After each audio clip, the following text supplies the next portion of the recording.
Hey folks, happy Monday. It is July 12th already. Welcome to the early evening abbreviated studentloanjustice.org live stream. I'm going to keep it pretty short today. Beautiful weather we're having here in beautiful northern Wisconsin. So let's see, the news today, more appointments to the Federal Student Aid Office at the Department of Education that look pretty friendly. I'm not going to name any names, but there's an article out today that I thought was significant enough to post. Thanks to Lisa in Los Angeles for pointing this out. Yeah, folks, we've seen some very sort of friendly names joining the Department of Education and the Federal Student Aid Office over the past few weeks and months. And that bodes well. But, there's a big but here, folks. We got screwed by the student loan advocates in 2007, okay? We were fighting for bankruptcy. They came around and did everything they could to kill the push for bankruptcy protections so that they could substitute in the Public Service Loan Forgiveness Program and the Income-Based Repayment Program. Well, as in 2007, I am still today very leery and suspicious that the so-called good guys, I won't mention any names, Deanne Lunan, would love to foist yet another fake loan cancellation program upon us as a cheap substitute for returning the bankruptcy protections the Founding Fathers demanded in the Constitution ahead of the power to declare war and raise an army. I wish I could be more Pollyannish and optimistic, but I'm not. We don't trust any of these people further than we can bowl them. You know, these are the very same people who have held their feet on our necks for the past 20 years nearly since I've been watching this happen. So suffice it to say, the problem has not gotten better on their watch. It's gotten far worse. So I am suspicious, and you should be too. Having said that, you know, I guess it's better than what we could have expected from the Republicans. Certainly Donald Trump was a disaster. So there is that, but you know, we're not doing the best of two bad things here, guys. We, the borrowers, control this lending system. We can delete it from existence tomorrow if we do decide to. And at this point, it is a catastrophically failed lending system. So, anyways, this probably bodes well for the memo that we're waiting to get back from the Department of Justice and the Department of Education. I would say it's a pretty good chance at this point that memo will come back saying, yes, indeed, the President and Secretary do have the power to cancel loans by executive order, which is the thing that we basically started with our petition in March of last year. We were, by and large, a voice in the wilderness until Elizabeth Warren and Chuck Schumer picked up the concept. But guys, I'm telling you, up to $50,000 in loan cancellation, that's tricky. That's a trick. It's a trick. It is. Up to $50,000 can mean anything. And if the unelected, unappointed bureaucrats, the lifers within the Department of Education, and I would say probably also the Treasury Department, have anything to say about it, up to $50,000 will mean almost nothing for almost everyone. That's how they roll. That's how they've always rolled. The key point here continues to be bankruptcy, guys. Nobody wants to file for bankruptcy. It's a terrible thing to have to do. But having bankruptcy protections back, I think, is probably a necessary precondition for actually seeing real, none of this up to garbage loan cancellation. So last congressional session, we had great bankruptcy bills to fight for it was either April or May of the first year of the session. So here we are in the first year of this current session. It is now July. It's nearly mid-July, and we do not have bankruptcy legislation. So guys, believe me, I'm worried. I don't worry for no reason. I worry for very good reasons. So you should be worried too. I can sort of see some comments coming through, but I'm sorry I can't respond to them. I can't see them well enough. I'm outside right now, but thanks again to Lisa for pointing that out.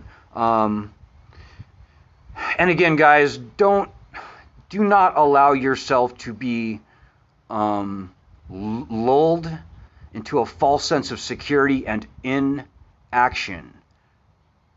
That's what the people who want to perpetuate and defend this lending system, that's what they want. They want you to do nothing. They want you to sit there and go, oh, I hope something good happens. They want you to sit there and wait and watch and worry. That's what they love, because then they can do whatever the fuck they want. Pardon my French. We can't allow that to happen, guys. We got to get strong. I've been mentioning for the past 3 days, we've got over 1 million people on our petition now. We could have 20, 30 million. We should have 20 or 30 million. That'll happen when you make it happen. When you ask 5 people that you know with student loans to sign the petition, 4 of them will definitely sign, because 4 of them are screwed on their student loans, statistically speaking. But what we're thinking about most recently, and this is Ed's idea, we're thinking about doing a student loan declaration of independence. I threw the gauntlet down to Joe Biden, President Biden, last month, that if he didn't, at a minimum, return bankruptcy protections to student loans by executive order, meaning ordering the department and its contractors to stop opposing student loan borrowers in bankruptcy court. If he didn't do that by July 4th, I was going to burn my loan papers and tell everyone I know to do the same. Well, July 4th came and went. And that's where we're at, guys. This lending system is done. It's toast. It's finished. There's no saving it. There should be no saving it.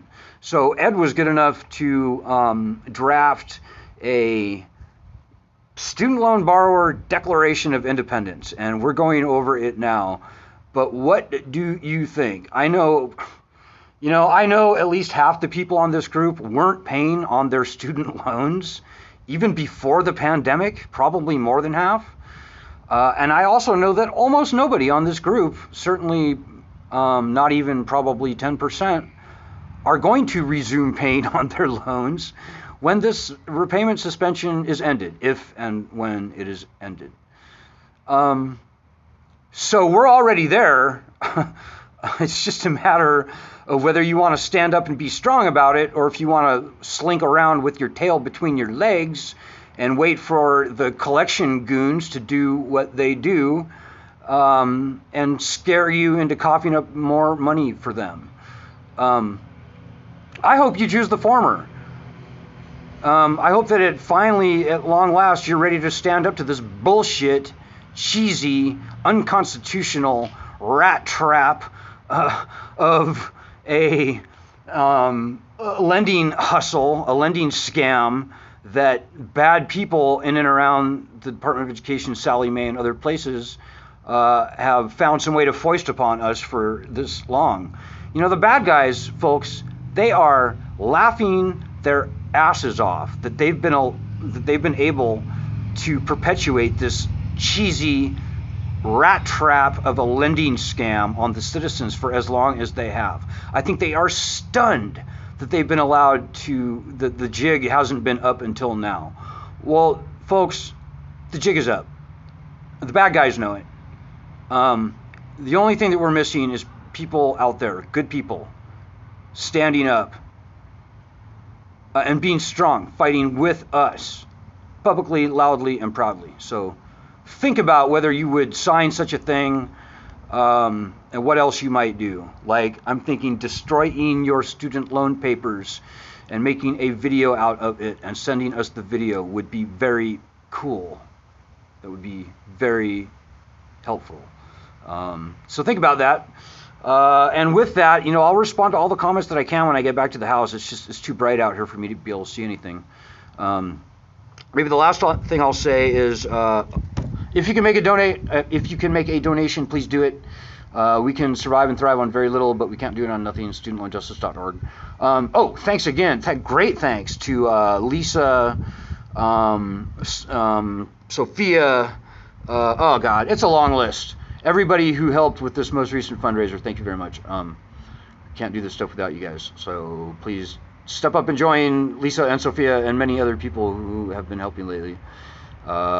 We can survive and thrive and win this battle on very little bit. As I said, we cannot do it on nothing. So anyways, guys, have a great week. Let's make this the best week ever for student loan justice. We're kicking ass if you haven't noticed.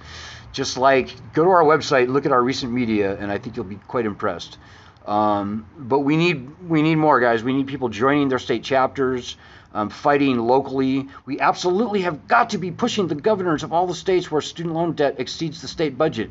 We absolutely and totally have got to be pushing the media to report on that fact, and also the fact that there are more people over the age of 50, more people over the age of 35 with student loans than people under the age of 25 for that first thing, or under the age of 35 for that second thing. And in both cases, the older group owes way more than the younger group, like between 300% and like 150%. So this is an older person's problem. This is a red state problem. This is a conservative problem. This is Ron DeSantis's, Brian Kemp. Should have been Donald Trump's problem. That asshole, he could have canceled these loans before the election. But as it stands, Brian Kemp, Ron DeSantis, it's a long list.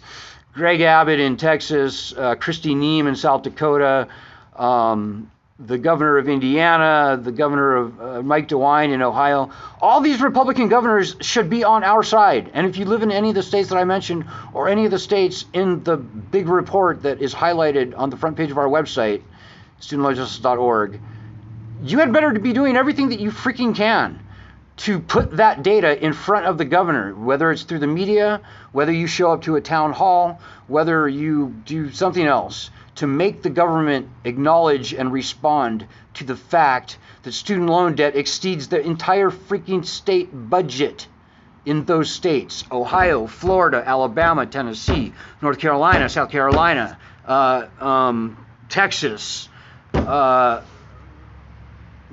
else? Missouri, Colorado, Michigan, Illinois, New Hampshire. If you live in any of those states, you need to be getting in the grill of the governor saying, "Governor, how could you let this happen to our fine state?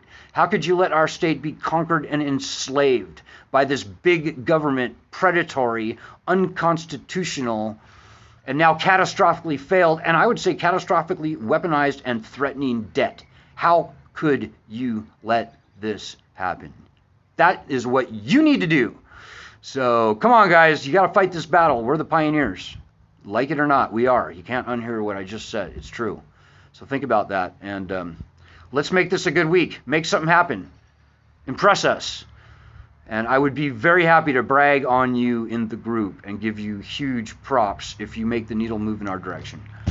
So, all right, guys, hang in there. Good luck. Godspeed. God bless everybody.